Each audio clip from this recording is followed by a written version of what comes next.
हस्ती आपने, गुजरात ने इस दुनिया को दी। महात्मा गांधी जी यहाँ पे जन्मे।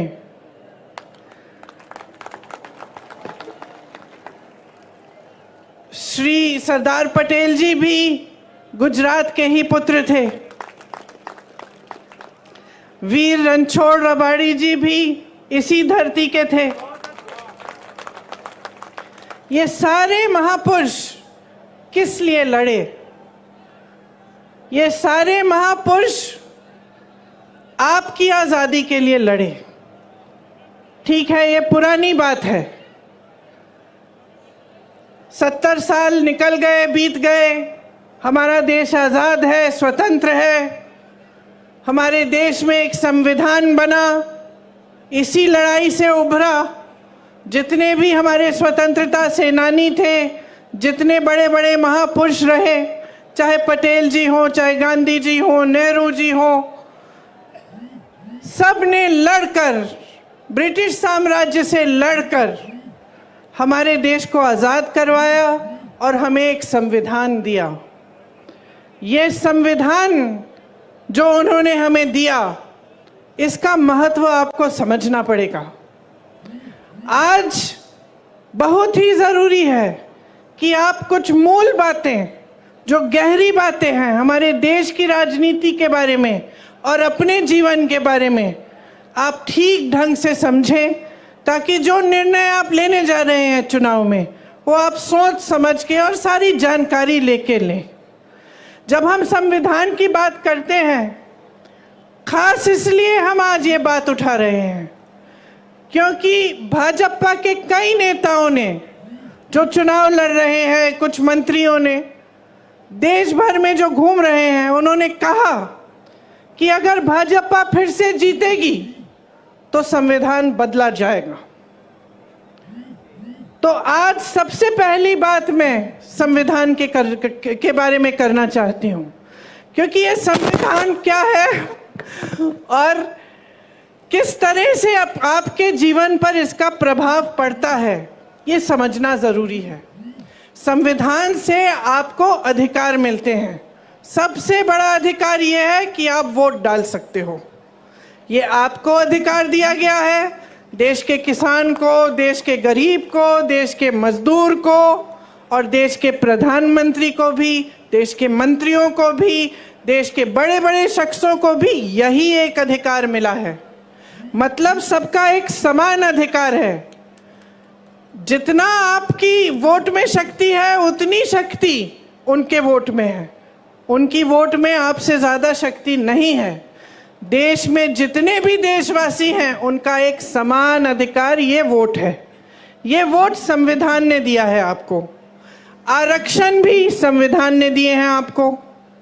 तो जो आरक्षण का अधिकार है कि किसी समुदाय को या किसी जाति को अगर लगता है कि ठीक ढंग से मौके नहीं मिल रहे हैं, काफ़ी सालों से उनके साथ अत्याचार हुआ है या शोषण हुआ है, तो संविधान कहता है कि आपको कुछ अधिकार मिलने चाहिए और आपको आरक्षण मिलना चाहिए।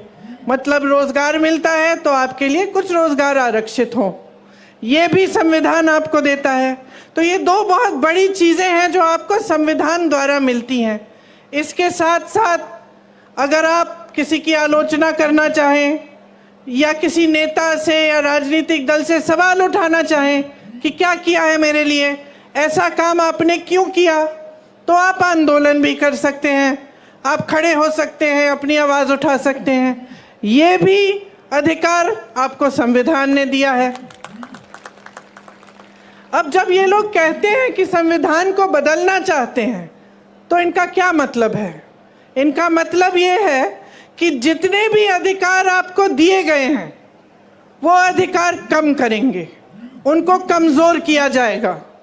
क्योंकि अगर आप आज की राजनीति को देखें और समझें, तो आपको स्पष्ट पता चलेगा कि पिछले 10 सालों में प्रधानमंत्री श्री नरेंद्र मोदी जी ने जो सबसे बड़ा काम किया है, वो ये काम किया है कि जनता के अधिकारों को कमज़ोर किया है। एक ज़माने में, मैं हमेशा ये कहानी बताती हूँ, एक ज़माने में बड़े बड़े प्रधानमंत्री होते थे, वो आपके गांव आते थे, वो आपके घरों में आते थे, और जब आपके घरों और आपके गांव में आते थे तो आप अपना हक मांगते थे। मैंने खुद अपने पिताजी, अपनी दादी जी के साथ देखा है। मैं यूपी के किसी छोटे से गांव में गई, एकदम पिछड़े जिले में, जहां पे मेरा पहुंचना आज के दिन मुश्किल था, क्योंकि बहुत लंबा सफर था। गाड़ी से, रास्ते में हेलीकॉप्टर लिया, फिर गाड़ी ली, फिर पहुंची। और जब मैं एक गांव में गई तो एक छोटी सी बुढ़िया ने मुझे बताया, छोटी इसलिए क्योंकि इतनी बुढ़िया थी कि वो ऐसी झुकी हुई थी। उन्होंने मुझे बताया कि जब आपकी दादी जी आई थी तो जो खीर मैं आपको खिला रही हूं, ऐसी ही खीर बना के मैंने उनको खिलाया। मैं अपने पिताजी के साथ गांव जाती थी, उनके पीछे पीछे, तो अपने ही संसदीय क्षेत्र में जब वो किसी के घर में चले जाते तो अगर कोई सुविधा नहीं मिली होती, या पानी नहीं आ रहा है, या उस ज़माने में वो इंडिया मार्क 1 लगता था, वो नल नहीं लगा है, या सड़क नहीं बनी है, तो डांट खाते थे। जनता डांटती थी कि आप प्रधानमंत्री हैं, हमारा नल नहीं लगाया आपने। और लोग कहते थे उनसे कि देखिए, वोट हम आपको तब देंगे जब आप सड़क बनाएंगे, जब आप पानी लाएंगे। प्यार तो हम आपको बहुत करते हैं, आओ खाओ चाय पियो, लेकिन वोट तब मिलेगा जब आप हमारा काम करेंगे।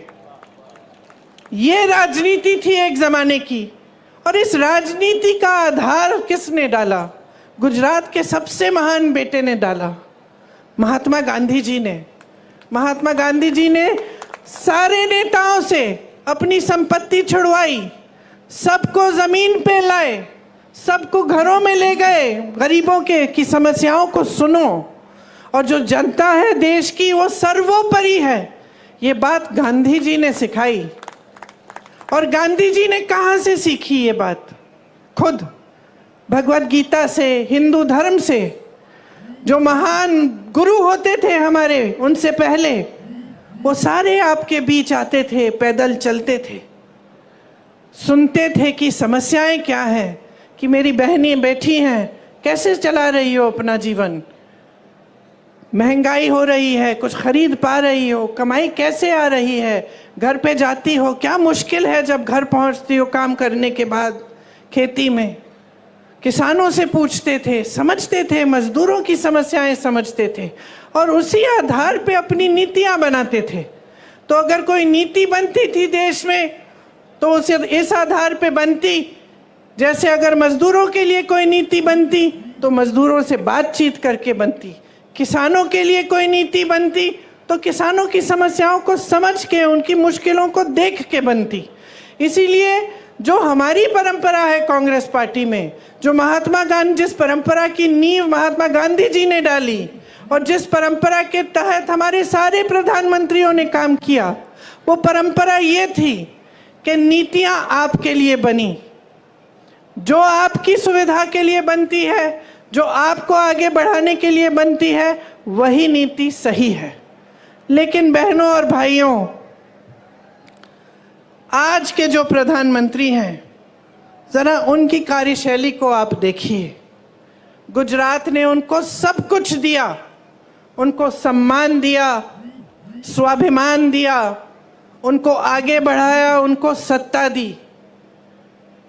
आज प्रधानमंत्री बने, 10 सालों से प्रधानमंत्री हैं। जब जब आप उनको देखते हैं तो आप मुझे खुद बताइए, आप टीवी पे उनको देखते हैं कि नहीं? देखते हैं टीवी पे? देखते हैं ना? दिखते हैं। कहाँ दिखते हैं आपको? बड़े मंचों पे दिखते हैं, बड़े बड़े प्रधानमंत्रियों के साथ दिखते हैं, दूसरे देशों के राष्ट्रपतियों के साथ दिखते हैं ना? बड़े बड़े खरबपतियों के साथ दिखते हैं, सेठों के साथ दिखते हैं। कभी आपने उनको किसी किसान के घर जाते हुए देखा है? कभी आपने उनको किसी गरीब के घर में जाते हुए देखा है? मैंने यूपी में काम किया पिछले 5 सालों से वहां पे उनका संसदीय क्षेत्र है। उनके संसदीय क्षेत्र वाराणसी में भी प्रधानमंत्री जी किसी एक गरीब के घर नहीं गए हैं।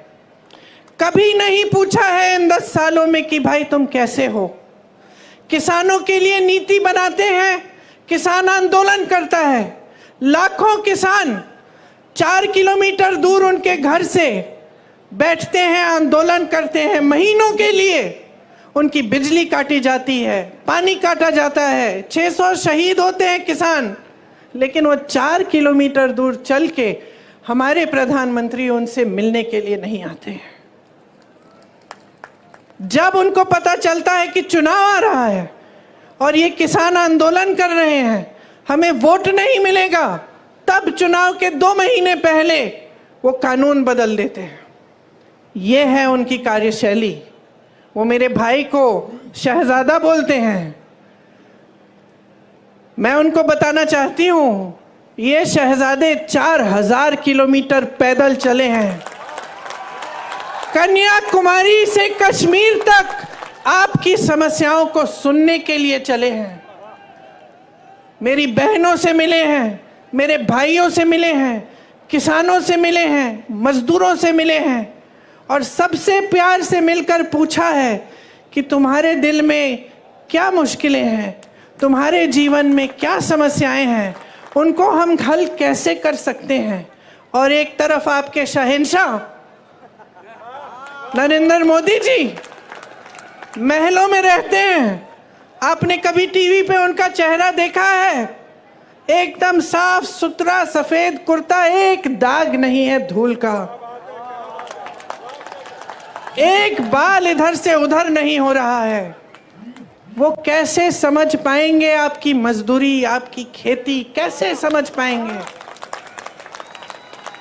कैसे समझ पाएंगे कि आप किस दलदल में धंसे हुए हो? महंगाई से आप दब चुके हो। हर तरफ महंगाई। मेरी बहनें, मिट्टी के का तेल आज कितने का है? सब्जी खरीदने जाती हो, मिलती है क्या? तुम भाव क्या है उसका? पेट्रोल डीजल का दाम क्या है? मेरे किसान भाइयों, किस तरह से गुजारा कर रहे हो? खेती के हर सामान पे जीएसटी है, हर सामान महंगा हो चुका है। मेरी बहनें, अगर कोई त्योहार होता है, कुछ खरीदना पड़ता है, नए कपड़े, बच्चों के लिए कोई वर्दी खरीदनी पड़ती है, फीस भरनी पड़ती है, कोई बीमार पड़ जाता है, इलाज करना पड़ता है, तो क्या हालत होती है आपकी? ये मोदी जी नहीं जान सकते, क्योंकि मोदी जी अब अपने महल में बंद हैं, सत्ता से घिरे हुए हैं। उनके आसपास जितने भी लोग हैं उनसे डरते हैं, उनको कोई कुछ कहता नहीं है, और अगर कोई आवाज उठा भी ले तो उस आवाज को दबाने की कोशिश होती है। आज उनको ये नहीं पता है कि आप कितनी समस्याओं से जूझ रहे हैं। आप देखिए, यहां राजपूत समाज की महिलाओं का कितना अपमान किया गया। मोदी जी ने क्या किया? क्या हटाया उस प्रत्याशी को? हटाया उस प्रत्याशी को? आपकी मांग क्या थी? आपकी मांग ये थी कि हटे, आपको अपमानित किया। मोदी जी ने सुनी आपकी बात? आपकी सुनवाई हुई? मैं आपसे वादा करती हूं बहनों कि अगर हमें मौका मिला, हम देश भर में आपकी बात हम फैलाएंगे, बताएंगे, और इस तरह का अपमान आपके साथ हम नहीं होने देंगे।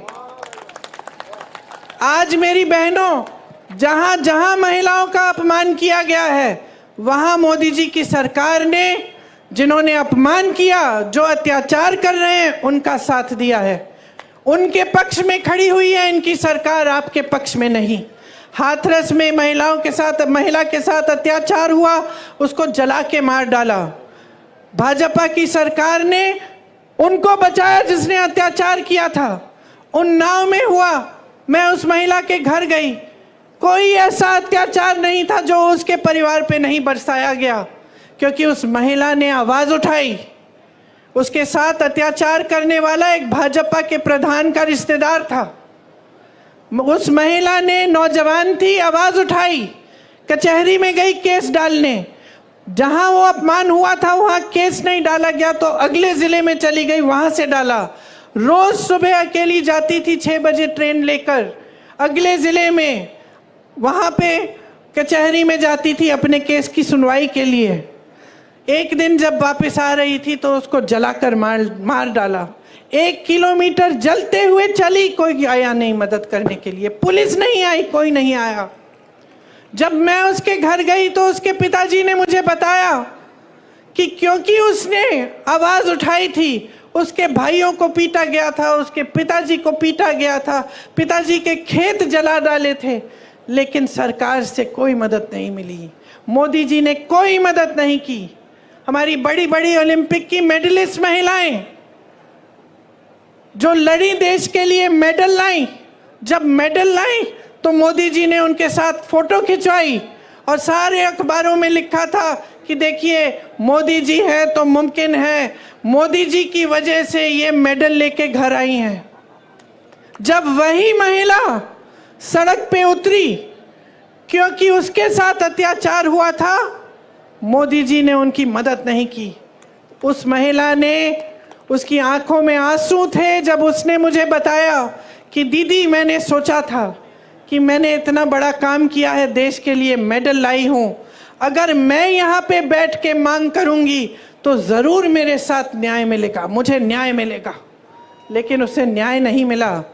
आपको मालूम है क्या तोहफा मिला उसको, जिसने उस पर अत्याचार किया? आज उसका बेटा भाजपा के टिकट पे खड़ा है। जिस तरह से जिसने यहाँ पे आपकी महिलाओं का अपमान किया, उसके बेटे को टिकट दिया, उसी तरह से उत्तर प्रदेश में इसके बेटे को भी टिकट दिया। ये है नरेंद्र मोदी जी की सरकार की असलियत। और जैसे मैंने कहा, घिरे हुए हैं सत्ता से, अब आपको नहीं पहचानते, आपको नहीं जानते। बताइए, अगर गुजरात की जनता से कटे नहीं होते तो यहां से चुनाव क्यों नहीं लड़ रहे हैं? गुजरात से क्यों चुनाव नहीं लड़ रहे हैं? इतनी दूर जाकर वाराणसी में क्यों लड़ रहे हैं? क्योंकि कट चुके हैं आपसे। आपसे जो फायदा निकलना था बहनों और भाइयों, निकाल लिया। आपने सत्ता दी, मुख्यमंत्री बनाया, कई बार बनाया, यहां उनको सत्ता मिली, नाम मिला, आपके समर्थन से उनको सम्मान मिला, यहां से चले गए प्रधानमंत्री बनने, आपको भूल चुके हैं और आपसे कट चुके हैं। ये किसानों की धरती है, यहाँ अनार, आलू, जीरा पैदा करते हैं आप। आपसे पूछना चाहती हूँ, मोदी जी की 10 साल सरकार है, आपको न्यूनतम समर्थन मूल्य मिलता है इसके लिए? नहीं मिलता। जो आपका कोऑपरेटिव सेक्टर है, अमूल, बनास डेयरी, ये किसने खड़ा किया? आपको याद है? कांग्रेस के जमाने में खड़ा हुआ ये सेक्टर। और आज प्रयास क्या है? भाजपा के नेता इसका कब्जा करने की कोशिश कर रहे हैं।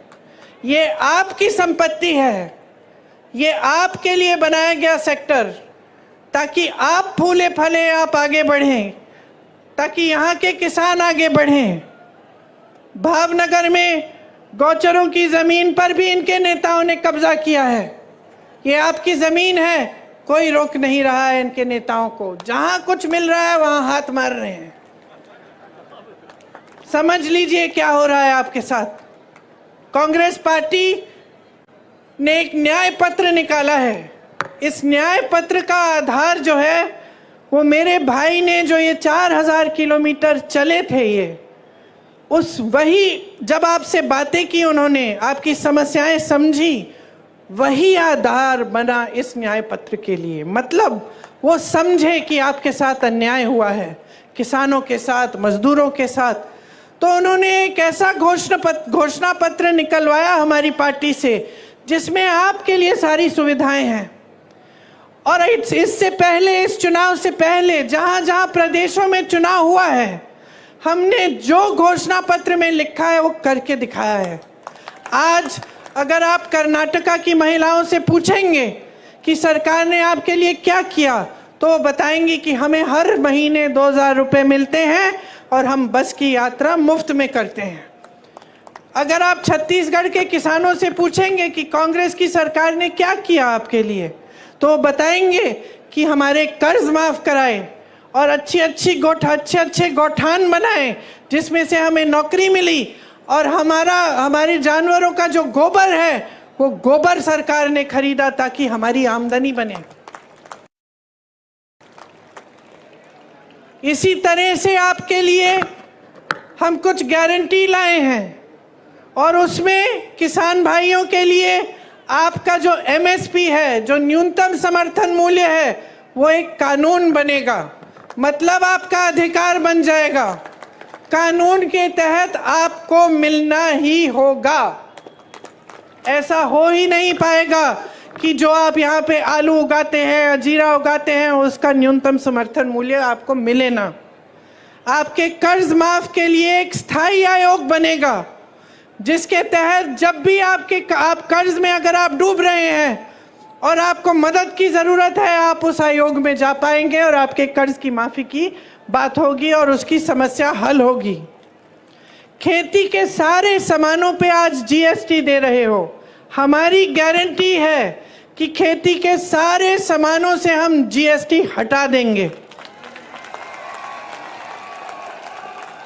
आपके फसल का नुकसान होता है, भुगतान मिलता है? नहीं मिलता है। मोदी जी नहीं देते भुगतान। हम कह रहे हैं कि जब फसल का नुकसान होगा तो 30 दिन के अंदर अंदर आपको भुगतान मिलेगा। भूमिहीनों को जमीन मिलेगी और हर जगह पूरे देश भर में न्यूनतम मजदूरी 400 रुपए की होगी। मतलब 400 रुपए से कम मजदूरी के पैसे आपको कोई नहीं दे पाएगा। अगर देगा तो कानून का उल्लंघन करेगा। मेरी बहनें, मैंने महंगाई की बात की। मैं जानती हूँ और समझती हूँ कि आप पर कितना बोझ है। जो समाज है उसका बोझ भी आप उठाती हो, समाज की परवरिश भी आप करती हो। जब अपने बच्चों को बड़ा करती हो, मेहनत से उनकी हर चीज़ देखती हो, बच्चा बीमार पड़ता है उसका इलाज, बुखार होता है उसकी देखभाल, खाना खाया कि नहीं खाया, पढ़ाई की कि नहीं की, स्कूल जा रहा है ठीक से कि नहीं जा रहा है, ये सारे काम आप करते हो अपनी नौकरी या अपने रोजगार या अपनी खेती के अलावा। तो आप बाहर जाती हो, काम करती हो, घर आती हो और काम करती हो। इसीलिए आपके लिए हमने सोचा है कि जो परिवार की सबसे बड़ी महिला है उसको हमारी सरकार 8,500 रुपये हर महीने दिलवाएगी। ये पैसे सीधे आपके खाते में जाएंगे। मतलब कि 1 साल में आपको 1 लाख रुपए मिलेंगे और 50% जितने भी सरकारी नौकरियां हैं उसमें से 50% महिलाओं के लिए आरक्षित रहेंगी। पहले के आरक्षण है उसी के तहत।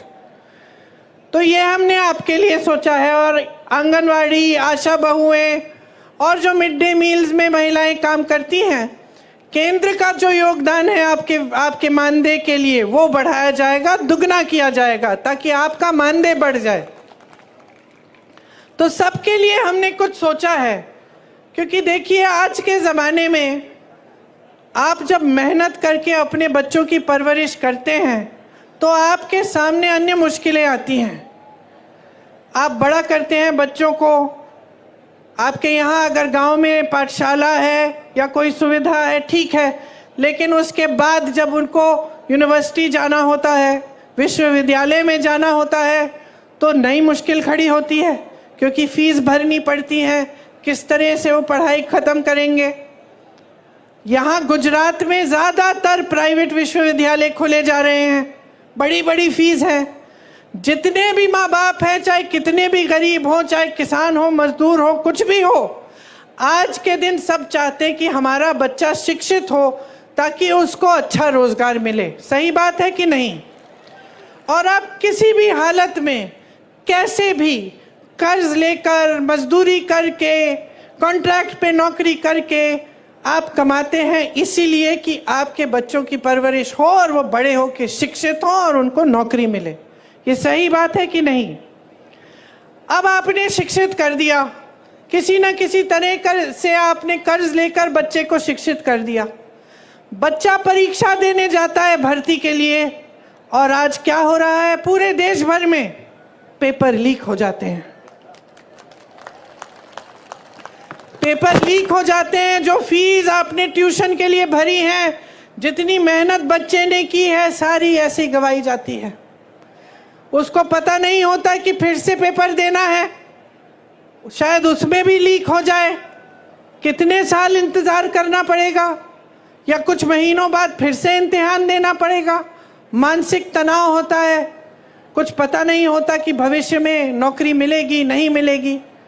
मैं ऐसे बच्चों से मिली हूँ जिन्होंने भर्ती की परीक्षा दी और सालों के लिए इंतज़ार करते रहे। एक बार दी, 2 बार दी, 3 बार दी, एक सूची भी निकल आई, उसमें भी नाम था, रोजगार नहीं आया मिला, क्योंकि लीक पे लीक होते गया, घोटाले पे घोटाले होते गए। जीपीपीएससी का इधर पेपर लीक हुआ, टैट का टीचर का पेपर लीक हुआ। 10 सालों में जब से इनकी सरकार है 14 से ज्यादा पेपर लीक हुए हैं। तो अब क्या करें नौजवान? भर्ती का इम्तिहान है, पेपर लीक हो रहा है, रोजगार दे नहीं रही है सरकार। मोदी जी की सरकार में 30 लाख रोजगार के पद खाली पड़े हुए हैं। 30 लाख केंद्र सरकार में। आप नौजवान यहाँ खड़े हो, यहीं पे हजारों खड़े होंगे जिनके पास रोजगार नहीं है। वहाँ 30 लाख पद खाली हैं, वो पद भरे नहीं गए हैं। तो पद खाली हैं, नौजवान खाली हैं, लेकिन आप पद नहीं भर रहे हैं। आपका ध्यान कहीं और है, सरकार का ध्यान रोजगार बनाने में नहीं है। तो ये परिस्थिति है कि जब आपको रोजगार नहीं मिलता तो फिर आउटसोर्सिंग और कॉन्ट्रैक्ट पे ही रोजगार मिलता है, और आप सब वही करते हैं क्योंकि और कोई चारा नहीं है, कोई स्थायी रोजगार नहीं मिल रहा है। अब मैं आपको समझाना चाहती हूँ कि ये स्थायी रोजगार क्यों नहीं मिल रहा है। एक तो हुई खेती की बात। एक ज़माने में खेती में भी रोजगार मिलते थे, लेकिन जब से इतनी महंगाई आई है किसान खुद कमा नहीं पा रहा है। तो जब किसान खुद कमा नहीं पा रहा है तो वो कैसे रोजगार दिलवाएगा अपनी खेती में? तो फिर वो भी कम मजदूर रखता है। वो भी कहता है कि जितना काम मैं खुद निपट सकता हूँ निपट लूँगा। तो खेती से रोजगार कम हो रहा है। बड़े बड़े जितने भी सरकारी कॉरपोरेशन थे, जितनी सरकारी कंपनियां थीं जिससे आपको स्थायी रोजगार मिलते थे, तकरीबन सभी की जो सब्सिडी है, जो सब्सिडरी हैं, उनको इन्होंने अपने खरबपति मित्रों को दे दिया है। आज देश का कोयला, देश की सड़कें, देश का पावर, देश के हवाई अड्डे, देश के बंदरगाह, सब इनके बड़े बड़े खरबपति मित्रों को दे दिए गए हैं। इनको आपकी संपत्ति थी, आपको रोजगार मिलता था, आपको सुविधाएं मिलती थी, अब वो सारी संपत्ति बड़े बड़े खरबपतियों की हो गई है। अगर आपकी समस्याओं को ये सरकार समझती तो वो जानती कि यहाँ से रोजगार मिलता है, नए नए रोजगार बनते हैं। ये संपत्ति अभी खरबपतियों को देने से ये रोजगार बंद हो सकते हैं, आरक्षण बंद हो सकते हैं, क्योंकि प्राइवेट हो गई वो नौकरी, वो रोजगार। लेकिन आपके बारे में नहीं सोच रहे हैं। इनकी नीतियां बड़े बड़े खरबपतियों के लिए ही बन रही हैं। अगर आप ठीक ढंग से समझेंगे और देखेंगे तो हर स्तर पे ये हो रहा है। मैं रोजगार की बात कर रही थी, एक और जगह थी जहां से रोजगार बनते थे, जो छोटे छोटे इंडस्ट्री, मध्यम साइज की इंडस्ट्री है, जो कोई मैन्युफैक्चरिंग करा रहा है, किसी ने अपना बिजनेस खोला है, किसी की दुकान है, उससे भी रोजगार मिलता था। लेकिन उसको इतने संकट में डाल दिया है नरेंद्र मोदी जी की नीतियों ने। नोटबंदी लाए पहले, उससे जितने भी छोटे और मध्यम के वर्ग के बिजनेस थे वो सारे, उनकी कमर टूटी। उसके बाद जीएसटी लाए और मुश्किलों में डाला। तो वहाँ से भी रोजगार बंद हो गए। तो स्थिति ये है आज देश में कि 10 सालों में रोजगार बनाने का काम नहीं किया गया है। इसीलिए आज आप इस परिस्थिति में हैं कि आज देश में 45 सालों में सबसे ज़्यादा बेरोजगारी आज है। आज 70 करोड़ नौजवान हमारे देश में बेरोजगार हैं। और जहाँ जहाँ अच्छी अच्छी स्कीमें थी या अच्छे अच्छे रोजगार थे, जैसे आपने देखा है सेना में था, उसको भी इन्होंने 5 सालों के लिए करके अग्निवीर जैसी स्कीम लाके उसको भी ख़त्म कर दिया। अब कोई जाना नहीं चाहता है, सेना में भर्ती नहीं होना चाहता, क्योंकि कहता है कि 5 साल बाद घर आ जाऊंगा फिर बेरोजगार होऊंगा। तो ये परिस्थिति है। सारी नीतियां बड़े खरबपतियों के लिए बन रही हैं। जो 30 लाख रोजगार जो खाली हैं, जो पद खाली हैं, हम कह रहे हैं हम उन सबको भरेंगे जब हमारी सरकार आई है। ये कांग्रेस पार्टी की गारंटी है। मैं नौजवानों को यहाँ खड़े हुए देख रही हूँ। अगर और जब आप स्नातक पास होंगे तो आपके लिए एक अप्रेंटिसशिप का प्रोग्राम लाएंगे हम। अप्रेंटिसशिप मतलब आपने देखा और सुना होगा कि जो अमीर लोग हैं, इनके बच्चे जब पढ़ाई ख़त्म करते हैं तो स्थायी रोज़गार मिलने से पहले उनको एक अप्रेंटिसशिप में डाला जाता है, जिसको इंटर्नशिप कह लीजिए, लेकिन उसमें वो कमाते हैं।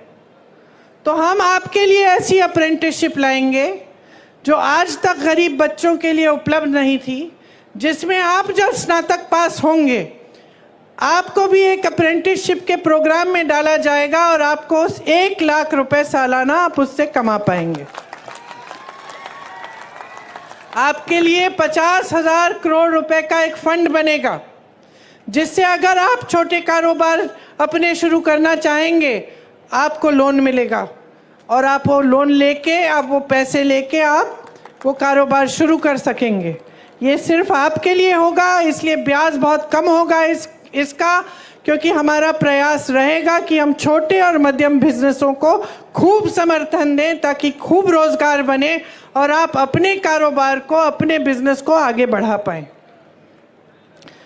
जहां तक महिलाओं की बात की, मैंने आपको ये भी बताना चाहती हूँ बहनें कि 25 लाख रुपए तक जितना भी इलाज है पूरे परिवार का, चाहे कोई भी सुविधा हो स्वास्थ्य की, वो आपको मुफ्त में मिलेगी।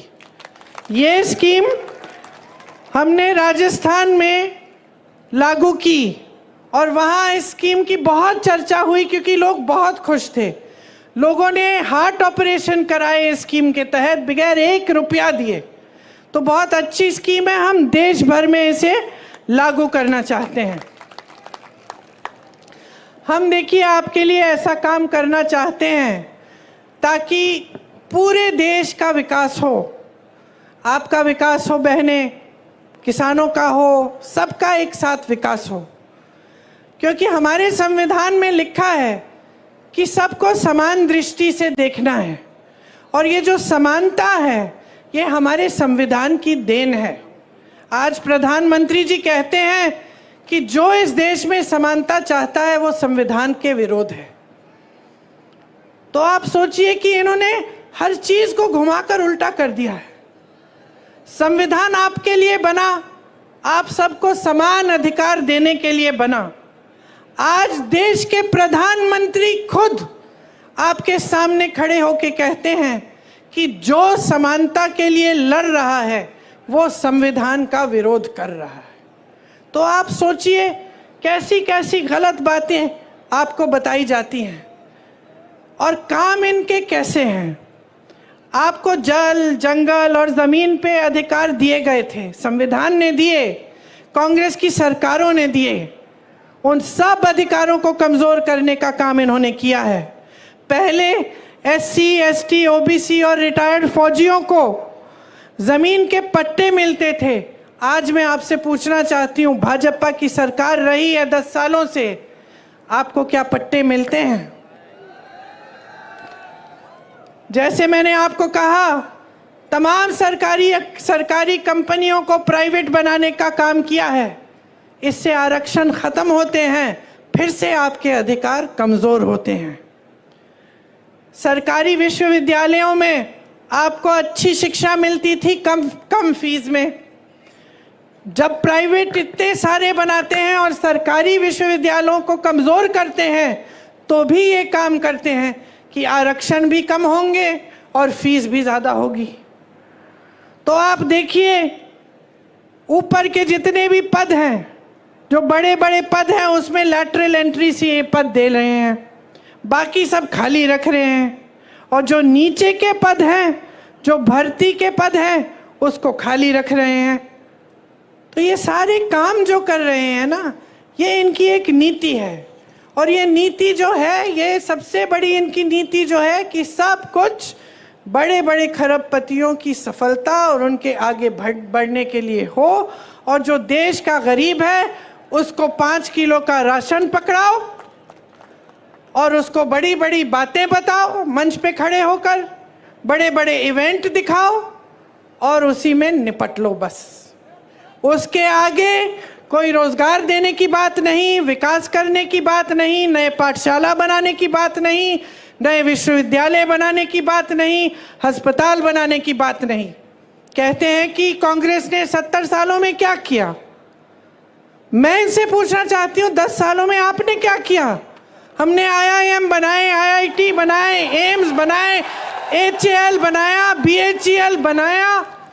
आप नाम लीजिए, कांग्रेस ने बनवाया। भाखड़ा नंगल डैम बनवाया, आपका अमूल बनाया। इन्होंने क्या बनाया? इन्होंने क्या बनाया? फूट फैलाई लोगों के बीच में, नफरत का बीज बो दिया, क्योंकि उस नफरत के बीज से उन्हीं की सत्ता बढ़ेगी। आपसे जब जब आते हैं चुनाव के समय आपसे बात करने के लिए, तो क्या बातें करते हैं? आए थे अभी 2-3 दिन पहले, मैंने सुना उनका भाषण। चुनाव है हिंदुस्तान में, बात हो रही है पाकिस्तान की।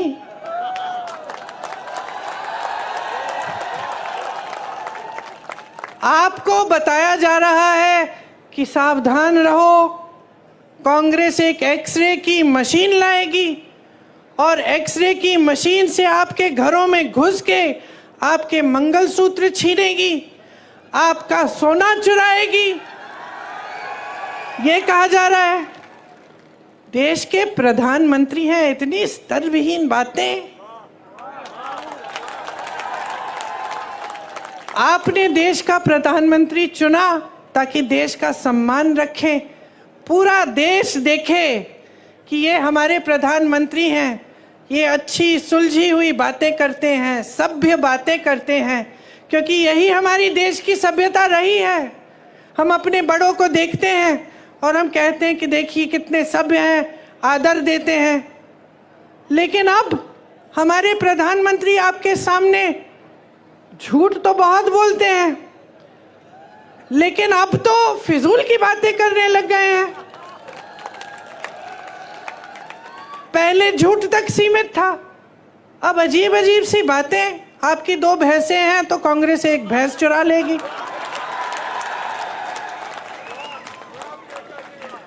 पचपन सालों से कांग्रेस की सरकार रही है इस देश में।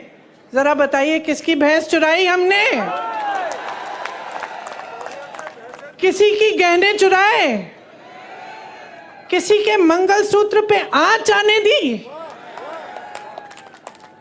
और आज हम आपके घरों में एक्सरे की मशीन, सबसे पहले तो ये बताएं कि कैसी है भाई ये एक्सरे की मशीन जो मंगलसूत्र निकाल के ढूंढती है? मैं भी देखना चाहती हूँ, कुछ ऐसा है भी इस दुनिया में? और अब हम आकर आपके घरों के अंदर चोरों की तरह आपके भैंस चुराएंगे, आपका सोना चुराएंगे। क्यों? क्योंकि उनका वो पुराना जो रट है वो चल नहीं रहा है। क्योंकि आज इस देश की जनता जाग रही है, क्योंकि आज इस देश की जनता कह रही है कि मेरे मंच पे आओगे तो मेरी काम की बात करो। आज इस देश की जनता कह रही है मुझे इस चुनाव को हिंदू मुसलमान पे नहीं लड़ना है, मुझे इस चुनाव को बिजली, पानी, रोजगार, महंगाई पे लड़ना है। आज इस देश की जनता कह रही है कि बहुत हो गया मोदी जी, बहुत हो गया, बहुत देख लिया आपकी नौटंकी, बहुत सुन लिया आपके भाषण, लेकिन आपके भाषणों में एक लफ्ज हमारे लिए नहीं रहा। आज देश की जनता कह रही है कि मोदी जी हमें बताइए, 10 साल से हमने आपको पूरी सत्ता दी, उस सत्ता का क्या किया आपने? क्या आपने हमारे जीवन में आप तरक्की लाए कि नहीं लाए? और जनता को दिखने लगा है कि 10 साल बीत गए, बहुत बड़ी बड़ी बातें, क्या था वो, सबका साथ सबका विकास, ऐसी बात। किसका विकास हुआ? बैठे हो ना, विकास हुआ है आपका विकास हुआ है बहने। तो बस हवा में बड़ी बड़ी बातें हुई हैं और आपने शानदार इवेंट, ये तो मैं बोलती हूँ, बड़े शानदार इवेंट बनाए इन्होंने। हर 2-2 महीने एक शानदार इवेंट। सिर्फ मोदी जी दिख रहे हैं और कुछ दिख नहीं रहा है, वही सफेद कुर्ता, कोई धूल नहीं, कुछ नहीं, सब दूर हैं उनसे, अकेले चल रहे हैं। अब अकेले ही हो गए हैं। अब ये जनता जो है ना, उनका अकेलापन देख रही है और उनके अकेलेपन का हर रोज प्रमाण देख रही है। ये जो बातें होती है ना कि आपकी भैंस चुरा लेगी कांग्रेस, ये उसी का प्रमाण है। कोई सच्चाई नहीं बता रहा है, अकेले बैठे हैं, सलाहकार भी झूठ बोल रहे हैं, सलाहकार भी सही बात नहीं बता रहे हैं। अजीब सी परिस्थिति बन गई है बहनों और भाइयों आज हमारे देश में। इसको पहचानो। एक सच्चाई आपको टीवी पे दिखती है, वो सच्चाई जो आपको दिखा रही है ना, ये समझ लो सारे टीवी के चैनल आज बड़े बड़े खरबपतियों के हैं, तो आपको अपनी सच्चाई नहीं दिखाएंगे। आपने कितने प्रोग्राम देखे हैं इस चुनाव के दौरान जहां कोई पत्रकार दुकान में जा रहा है और कह रहा है कि भाई आज टमाटर का दाम देखो, कि देखो कितनी महंगी है ये तेल, या ये गैस सिलेंडर कितना बढ़ चुका है, क्या लोग गुजारा कर पाएंगे? ये आप नहीं देखते किसी चैनल पे। किसी चैनल पे आप ये नहीं देखेंगे कि 70 करोड़ लोग इस देश में बेरोजगार हैं मोदी जी के राज में। ये बात, इस पे कोई रिपोर्ट नहीं देखेंगे। आप देखेंगे कि मोदी जी कौन से कपड़े पहनते हैं, मोदी जी किस प्रधानमंत्री से मिल रहे हैं, किस तरीके के आम खाते हैं, ये देखेंगे आप। क्योंकि आज मीडिया भी झुक गई है, सारे चैनल भी झुक गए हैं। पत्रकार एक समय में सवाल उठाता था, मुझे याद है मेरे पिताजी के समय में एक अखबार रोज 10 सवाल छापता था, प्रधानमंत्री से सवाल है ये, आपको याद होगा। कैसे आक्रमण होती थी मीडिया, कोई घबराता नहीं था नेता, कहता था ठीक है सवाल पूछो जवाब देंगे। आज तो नेता इतने घबरा गए हैं ये कि जब इनका चुनाव आ रहा है तो इनके सामने जो प्रत्याशी खड़े हैं उनको घूस देके उनको बिठा रहे हैं। मैंने सुना है कि गृह मंत्री जी के संसदीय क्षेत्र में 16 प्रत्याशी ऐसे ही बैठ गए चुनाव से पहले, या तो डराए गए हैं, धमकाए गए हैं, या किसी को घूस दे दिया है और बैठ रहे हैं कि चुनाव ही ना हो। अरे इतने मजबूत गृह मंत्री हो, इतने बड़े प्रधानमंत्री हो, देश की पूरी सत्ता तुम्हारे पास है, सीट पे सीट तुम्हारी है संसद में, और एक चुनाव लड़ने से डर रहे हो? किस बात का डर है? खड़ा करिए 100 प्रत्याशियों को, हराइए उनको। यही तो चुनाव होता है, यही तो लोकतंत्र होता है। मंच पे खड़े होकर लोगों को झूठ बोलना नहीं होता है, मंच पे खड़े होकर लोगों को गुमराह करना या लोगों के जज्बातों को उभारना ताकि तुम्हें वोट मिल जाए, तुम सत्ता में रहो, तुम्हारे बच्चे फूले फलें और जनता खाई में रहे, ये लोकतंत्र नहीं है। तो मैं यहाँ किस लिए आई हूं? मैं यहाँ इसलिए आई हूं कि आपको मैं बताऊं कि आप इन नेताओं को जवाबदेही बनाओ।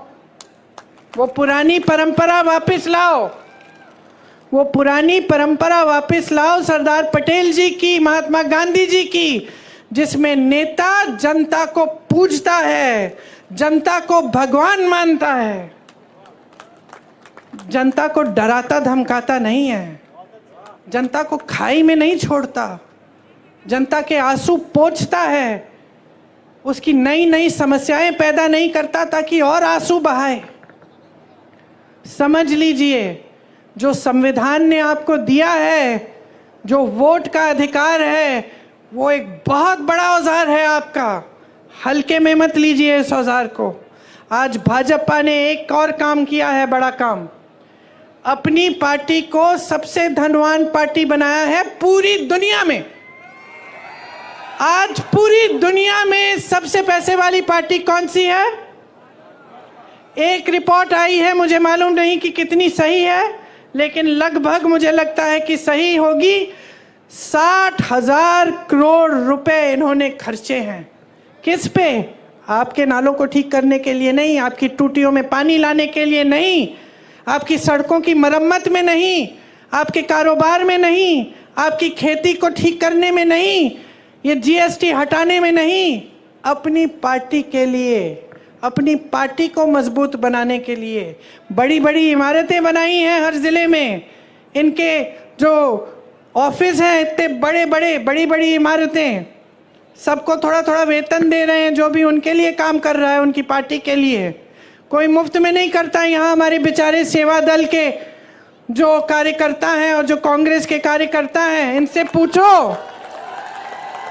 इनसे पूछो ये जनता की सेवा करते हैं तो मुफ्त में करते हैं या इनको वेतन देते हैं? हम बदनाम किया हमें और सबसे अमीर पार्टी बन गए वो। कहते हैं कि आज तक उन पे भ्रष्टाचार का कोई आरोप नहीं लगाया। कैसे लगाएंगे? कैसे लगाएंगे? ये जो मीडिया जो हर रोज आरोप लगाती थी हमारी सरकारों पे, ये तो झुक गई है एकदम। लिख के देखिए, आप हंस रहे हैं, जरा कल लिख के देखिए, कोई बड़ा घोटाला निकालिए, देखते हैं क्या होता है। ईडी आएगी, सीबीआई आएगी, गिरफ्तार हो जाओगे, पड़े रहोगे जेल में, कोई मदद नहीं करेगा।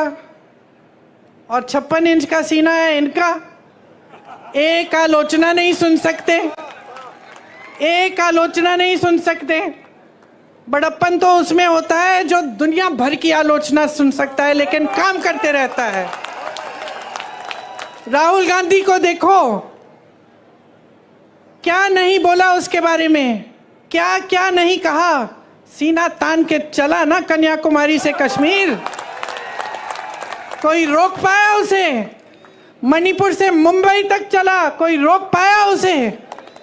नहीं रोक पाया, क्योंकि सच्चाई लेके चला अपने दिल में, क्योंकि इस देश के सत्य को ढूंढने निकला। झूठों से भरपूर भाषण और राजनीति नहीं की उसने। आज ये कहते हैं कि किसी ने आरोप नहीं लगाया, लो मैं लगा देती हूं आरोप। देखिए, इन्होंने ये एक स्कीम लाए, मोदी जी खुद। स्कीम का नाम था इलेक्टोरल बॉन्ड। इलेक्टोरल बॉन्ड की स्कीम ये थी, देखो कैसी स्कीम, कि जो भी किसी राजनीतिक दल को चंदा देगा उसका नाम गुप्त रहेगा।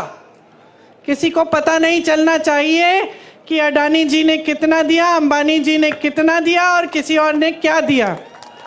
ये थी स्कीम। खूब चंदा लिए, अपनी पार्टी को तो दुनिया की सबसे अमीर पार्टी बना दिए, 60,000 करोड़ खर्च भी दिए अपनी पार्टी पे। अब किसी ने केस डाल दिया तो सुप्रीम कोर्ट में केस आया, न्यायाधीशों ने देखा, कहा ये तो बड़ी गलत स्कीम है।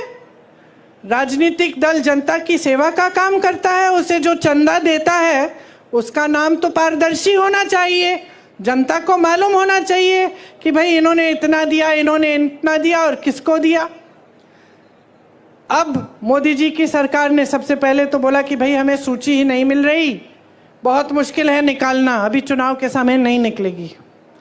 फिर डांट लगी न्यायाधीशों से, निकली सूची, और सूची में क्या नहीं निकला, किस किस से चंदा लिया। गुजरात में जो पुल गिरा था उसके बनाने वाले से चंदा लिया। आपको वैक्सीन लगी थी, टीका लगा था कोविड का, हाथ उठाओ किस किस को लगा। मुझे भी लगा, 2-2 बार सबने लिया, सर्टिफिकेट मिली ऐसी। किसका चेहरा था उस पे? किसका था? शहंशाह जी का चेहरा था। उस टीके को सिर्फ एक कंपनी ने बनाया था, ये नहीं कि 10 कंपनियों ने बनाया। उस कंपनी से चंदा लिया। आज क्या निकला है? रिपोर्ट निकली है कि कुछ प्रतिशत लोगों से को इस टीके से ऐसा हो सकता है कि अचानक हार्ट अटैक हो गया, अचानक गिर के मर जाएंगे। कितने नौजवानों को ऐसा हुआ है पिछले 1-2 सालों में? हम सब जानते हैं, मैं खुद जानती हूँ लोगों को जिनके साथ ऐसा हुआ। किसी को पता नहीं चल रहा था कि कैसे ऐसे गिर के मर गए। अच्छे खासे सेहतमंद थे, कोई जिम कर रहा था, कोई दौड़ लगा रहा है, कोई 40 साल का, और आज आपको ये बात पता चल रही है। और ऊपर से ये बात पता चल रही है कि भाजपा ने इनसे चंदा लिया। और बताती हूं, ऐसी कंपनियों से चंदा लिया है जिस पे छापा मारा था इन्होंने। छापा मारा, चंदा लिया, छापे बंद। केस लगाया, चंदा लिया, केस बंद। गौ माता, अच्छा, हमें बताया जा रहा है कि गौ मांस के सप्लाई कंपनी से भी चंदा लिया है 250 करोड़ का। यहाँ आपके मंच पे धर्म की बातें, धर्म के रखवाले, वहां चंदा ले रहे हैं इन लोगों से। तो ये भ्रष्टाचार है कि नहीं है? इससे बड़ा भ्रष्टाचार आपने कभी देखा है? कि सरकार ने भ्रष्टाचार की स्कीम ही बना दी। एक जमाने में भ्रष्टाचार होता भी था तो छुपके चोरी से होता था, अब भ्रष्टाचार खुलेआम स्कीम के तहत हो रहा है, इलेक्टोरल बॉन्ड। और आपको कहने की ये हिम्मत कि हम भ्रष्ट नहीं हैं, कहते हैं कि खुद ईमानदार हैं, बाकी सारे नेता भ्रष्ट हैं। किसी को जेल में डाल दिया है, किसी मुख्यमंत्री को, किसी और को जेल में डाल दिया है, किसी पार्टी का, जैसे कांग्रेस पार्टी के खाते बंद करा दिए चुनाव से पहले कि इनको चुनाव के लिए कोई सुविधा नहीं मिलनी चाहिए। अपनी पार्टी को इस कदर वॉशिंग मशीन बना दिया है, धुलने वाली, जो कपड़े धोने वाली मशीन होती है ना, कपड़ा डालो, गंदा कपड़ा अंदर डालो, निकालो तो साफ निकलता है। इसमें क्या होता है, इनकी पार्टी में नेता चले जाता है, पहले कहते हैं भ्रष्ट है, इसके 70,000 करोड़ का स्कैम है, उसका ये घोटाला है, उसने इतना चोरी किया। फिर कहते हैं आइए, आपका स्वागत, हमारी पार्टी में आइए। जैसे ही वो नेता उनकी पार्टी में चले जाता है तो कहते हैं कि बिल्कुल ठीक, इसने तो कुछ किया ही नहीं है, ये तो साफ हो गया, ये तो बहुत ईमानदार आदमी है। तो ये चल रही है राजनीति देश में आज। चुनाव लड़ने की हिम्मत नहीं हो रही है, लोगों को बिठाया जा रहा है, पैसे खिलाए जा रहे हैं प्रत्याशियों को, मुख्यमंत्रियों को जेल में डाला जा रहा है। तो अब देखिए, आप पर निर्भर है आपका भविष्य। आपको लगता होगा कि ये जो बड़े बड़े नेता मंच पे बैठते हैं ये हमारा भविष्य तय करते हैं। कुछ हद तक ये बात सही है, लेकिन सिर्फ कुछ हद तक। सच्चाई ये है कि आप अपना भविष्य तय करते हो, आपका भविष्य आपके हाथों में है। मेरी बहनें, आप जब वोट डालने जाती हो ना, तो 5 सालों के लिए आपके जीवन में क्या होने वाला है इसका आप ये तय करने जाती हो कि आपके गांव में, आपके परिवार में तरक्की आएगी कि नहीं, इसलिए अपना वोट डालती हो। तो इसको हल्के में बिल्कुल नहीं लेना है। सब पढ़ो, सुनो, जानकारी लो, नेताओं की बातें सुनो, कौन यहाँ आकर आपकी बात कर रहा है, कौन गंभीर बात कर रहा है और कौन हल्की बात कर रहा है, कौन भैंसों की बात कर रहा है कि कोई चुराएगा, और कौन कह रहा है कि 30 लाख रोजगार आपको दिलवाएंगे। 10 सालों में अगर कुछ किया होता तो ये चुनाव खुशी से उन 10 सालों की कामयाबी पे लड़ सकते थे, लेकिन ये चुनाव इस पे नहीं लड़ रहे हैं। जैसे जैसे चुनाव आगे चला जा रहा है, पहले धर्म की बातें, अब चोरी करने की बातें, पाकिस्तान की बात भी आ गई है। अब जैसे जैसे आगे बढ़ेंगे और ये 1 महीना निकलेगा चुनाव का, तो आप देखते रहना। कोई गांव में बैठा हुआ चाय की दुकान में ऐसी बातें करता तो आप हंस पड़ते, हंसते कि नहीं? अगर कोई कहता कि भाई कोई नेता आके तुम्हारे घर में एक्सरे से तुम्हारे गहने निकालेगा और तुम्हारी भैंस चुरा ले जाएगा, तो क्या कहते? हंसते। अब प्रधानमंत्री वही बात कर रहे हैं तो हंसो ना, हंसो, बोलो ठीक है ये हास्य बात है, प्रधानमंत्री जी हल्की बात कर रहे हैं, हमें अपनी काम की बात सुननी है। और इन नेताओं को मजबूर करो, हमारी तरह मजबूर करो सब नेताओं को, चाहे वो कांग्रेस के हों, भाजपा के हों, किसी भी पार्टी के हों, मजबूर करो कि चुनाव में आपके सामने आए तो आपकी बात करें। इधर उधर की बात जो करता है उसको पहचान लो और अच्छी तरह से अपनी परिस्थितियों को पहचानो। कोई ऐसी सच्चाई नहीं है इस देश में जो टीवी पे ही दिखती है। बड़े बड़े इवेंट, महल, बहुत तरक्की हो रही है, बड़े बड़े लोग महलों में अपनी शादियां करा रहे हैं, उनके लिए एयरपोर्ट भी इंटरनेशनल एक दिन में हो जा रहा है। तुम्हारे लिए यहाँ एयरपोर्ट ही नहीं है। समझ लो सच्चाई क्या है। सच्चाई तुम्हारा जीवन है। ये जीवन जो तुम जी रहे हो, ये जो रोज सुबह उठ के रोजगार ढूंढने निकलते हो, कुछ नहीं मिलता। दुकान जाते हो कुछ खरीदने के लिए, आधी चीजें छोड़ के वापस घर आ जाते हो। ये है तुम्हारी जीवन की असलियत। खेती कर रहे हो, मजदूरी कर रहे हो, मेहनत कर रहे हो, पसीना बहा रहे हो, लेकिन कुछ कमा नहीं पा रहे हो। जो कमा रहे हो जा रहा है महंगाई की वजह से। ये है आपकी सच्चाई। इस सच्चाई के आधार पर अपना वोट दो। इस सच्चाई के आधार पर, जिस सच्चाई को आप अपने अनुभव से जानते हो, जिस सच्चाई को आप अपनी बहनें, आपके बच्चे जो जी रहे हैं, जब बच्चे को खाना नहीं दे पा रहे हो, वो भूखा सो रहा है, वो सच्चाई है। जब बहन बीमार है, इलाज के लिए दवाई नहीं खरीद पा रही है, रो रही है, दर्द हो रहा है, रो रही है, ये सच्चाई है। जब बच्चा होने वाला है, अस्पताल इतनी दूर है कि पहुंच नहीं पा रही है, ये सच्चाई है। ये जो 1100 रुपए 1200 का सिलेंडर आप खरीद रहे हो, ये सच्चाई है। समझ लो कि अगर अपनी सच्चाई आज नहीं पहचानोगे और इस सच्चाई के आधार पर अपना वोट नहीं डालोगे, तो ये देश इसी तरह आगे बढ़ेगा जिस तरह से पिछले 10 सालों में आपने देखा है। क्या है कि कहीं नहीं जा रहा है। सिर्फ बड़े लोग और बड़े होते चले जा रहे हैं, सिर्फ अमीर लोग और अमीर होते चले जा रहे हैं। सारी सुविधाएं इनको, आपके लिए कुछ नहीं। टैक्स भी आप ज्यादा भर रहे हैं इनसे। आपका टैक्स बढ़ाया जाता है, जीएसटी लगाया जाता है, उनका टैक्स बढ़ाया नहीं जाता है। 16 लाख करोड़ रुपए उनके कर्ज माफ होते हैं। किसके बैंक से? मोदी जी का बैंक है घर में, मोदी जी का बैंक है, आपका बैंक है। सरकारी बैंकों से 16 लाख करोड़ 22 उद्योगपतियों को माफ किए, और यहाँ किसान रो रहा है, आत्महत्या कर रहा है 10,000 रुपए के लिए, और आपने उसको 1 रुपया माफ नहीं किया। मैं एक किसान के घर गई उत्तर प्रदेश में, ललितपुर में। वो खाद की लाइन में खड़े खड़े गिर के मर गया। खाया नहीं था दिनों से, सोचा कि चलो खाद मिल जाएगी, कुछ हो जाएगा काम। 2 दिनों के लिए लाइन में खड़ा रहा, कुछ खाया नहीं, कुछ पिया नहीं, वहां पे गिर के मर गया। एक और किसान के घर गई मैं, 1 लाख रुपए के लिए आत्महत्या की उसने।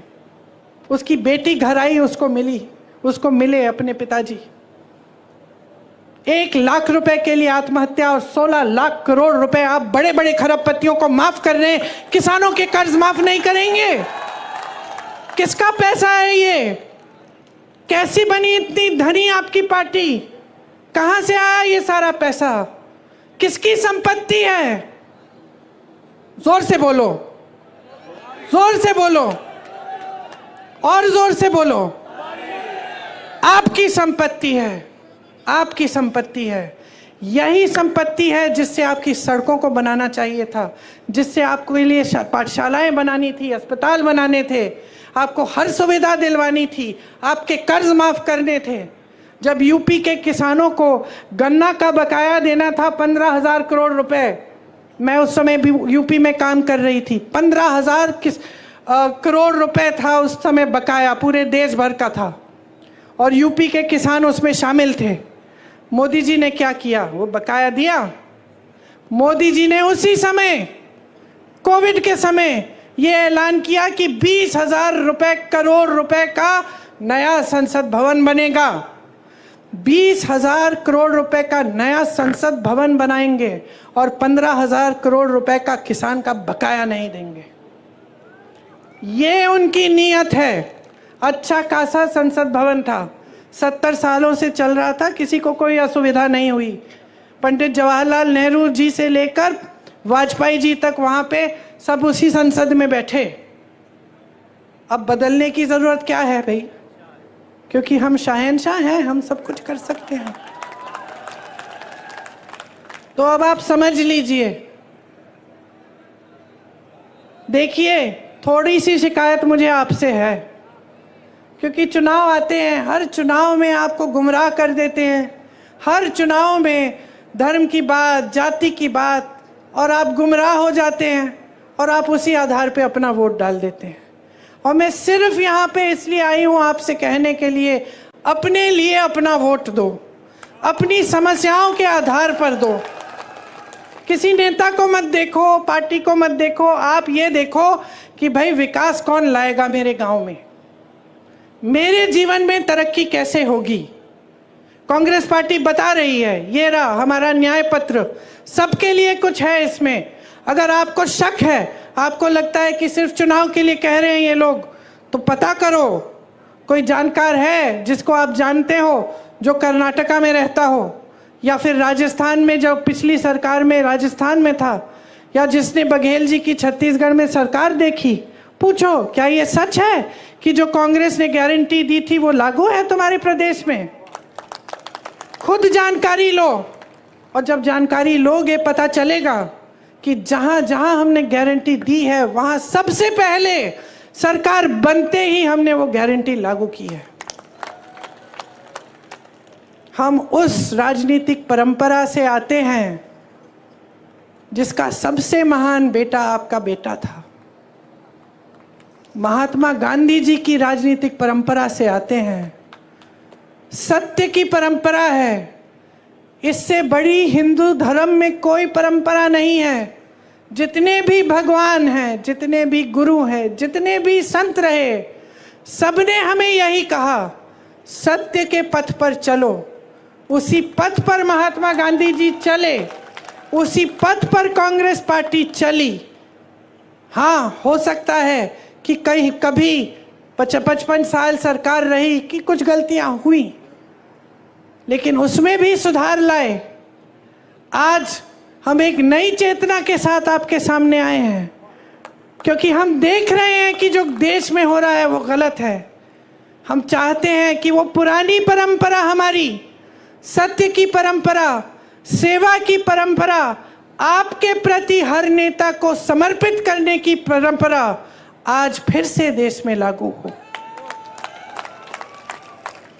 तो मैं बहुत लंबी बातें कर चुकी हूं। आशा है आप, मैं जानती हूं आपने बहुत ध्यान से सुना, लेकिन आशा है कि जिस दिन आप वोट डालने जाएंगे, कहाँ है मेरी बहन? आइए।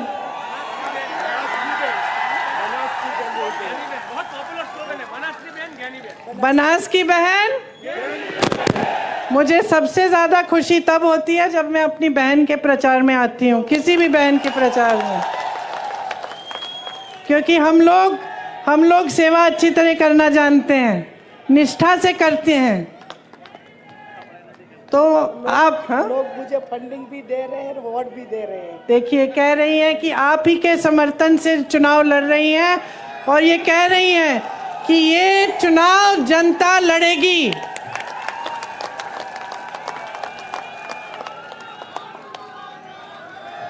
मैं भी इन्हीं के साथ हूं। आप इनको भारी से भारी बहुमत से जिताइए ताकि आपकी सेवा पूरी हो और आपकी सेवा अच्छी तरह हो। आपको बहुत बहुत धन्यवाद। बहुत धूप है, आपने बहुत ध्यान से चुपचाप से मेरी बातें सुनी। आशा है, जैसे मैं कह रही थी, कि जिस दिन आप पोलिंग पे जाएंगे 2 मिनट लेकर मेरी बातों को याद करो कि मैंने सही कहा कि नहीं, कि मैं आपकी भलाई की बात कर रही हूँ कि नहीं। और अब मेरी बात